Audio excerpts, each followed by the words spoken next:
Nuwun sewu para bapak saha para ibu, para pamriksa sedaya saha para pamirsa. Sumangga tansah katuran pinarak wonten panggenan ingkang sampun kasedhakaken dening ingkang kagungan gati. Mbok bilih anggenipun nindakaken kewajiban para putra-putra saha putri-putri saking turangga setya muda wiwit awal ngantos purnanipun tari joget menika kala wau.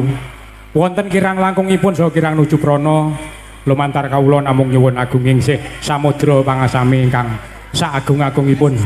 Para bapak saha para ibu, wontenipun paguyubaning dalu menika sesarengan kalian RJ Channel 1971 inggih menika Jadi Dahsyat Cakra Budaya. Mbok bilih panjenengan mangke badhe streaming saged berhubungan langsung kalian RJ Channel 191 Jadi Dahsyat Cakra Budaya. Lajeng ingkang kalih para bapak saha para ibu, mbok bilih panjenengan khususipun penggemar tari joget kuda utawi penggemar langen jaranan khususipun turangga setya muda, mbok bilih panjenengan kagungan kersa utawi kagungan hajat kersa nggih menika nderek ngregengaken swasana nggih menika mentasaken paguyuban seni jaranan turangga setya muda. Salajengipun mbok bilih panjenengan mangke betaken saged berhubungan langsung kalian Bapak Atim Wibisana nggih menika RT 4 RW 1 Desa Kalikentong. Mbok bilih pekawis biayanipun murah sangat Pak Bu nggih. Biayanipun murah. Pak Atim menika mboten betah menapa-menapa. Sing penting sedaya menika gayeng saha regeng. Ingkang penting cekap ngaten Pak Bu nggih, khususipun penggemar kesenian jaranan. Lajeng nomor kalih saged berhubungan langsung kalian nomor HP nggih menika 0813 5736 0830. Mugia panjenengan mangke mbok bilih nggih menika anggadhahi minat badhe mentasaken kesenian jaranan khususipun turangga setya muda ingkang dipun pimpin Bapak Atim Santoso nggih menika saged berhubungan langsung sepisan malih kalian Bapak Atim Santoyo Atim Santoso. Ugi nomor HP kula wangsuli sepindah malih 0813 5736 0830. Nggih makaten ingkang saged kawula informasiaken utawi ingkang saged kula briwaraken dumateng panjenengan sedaya. Para bapak saha para ibu kula sepisan malih matur sembah nuwun sanget dumateng Bapak Basroni sekalian Ibu Ika sampun kersa nimbali kula sak rombongan nggih menika mentasaken jaranan turangga setya muda saking Kalikentong.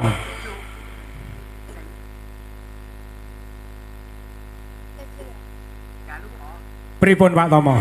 Nggih sepisan malih Pak niki. Menika mangke terbuka Pak nggih. Mbok bilih wonten ingkang badhe nyumbang lagu, menika mangke bebas terbuka. Ingkang baken nggih menika tata tertib nggih penting. Ning terbuka ingkang badhe nyumbang lagu kula sumanggaken amargi menika senajan to jaranan nggih dipun wastani jaranan ugi campur sari. Nggih jaranan campur sari. Pramila penggemar ni jaranan kula suwun kersa pinarak ngantos sak bibaripun pagelaran. Anggenipun kagungan kersa Bapak Basroni sekalian saged gayeng dipun ridhoi dening Gusti ingkang Maha Agung sak sampunipun mentasaken seni jaranan pikantuk barokah ingkang agung ingkang kathah rejeki ingkang melimpah yuswa ingkang panjang sehat wal afiat amin amin ya robbal alamin. Sugeng dalu sumangga sugeng ngamirsani adicara salajengipun matur nuwun.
Makaten kula wau dipun selingi campur sari nggih kalih pupuh gending.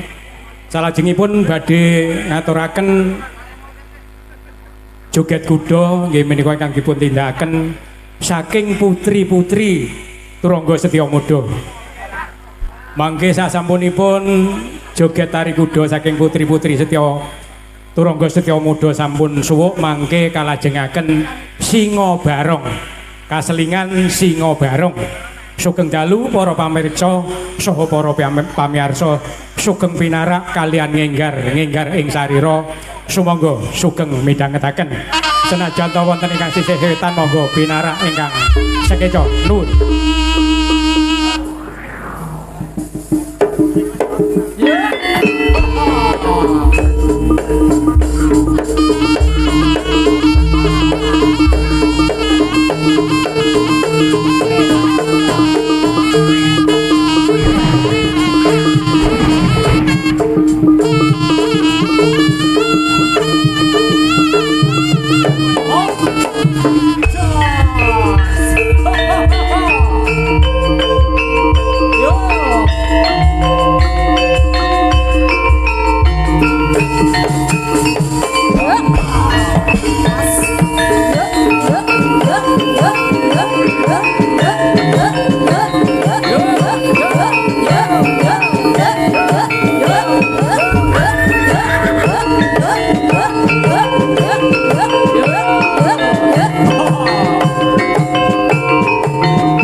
Yo,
Yeah.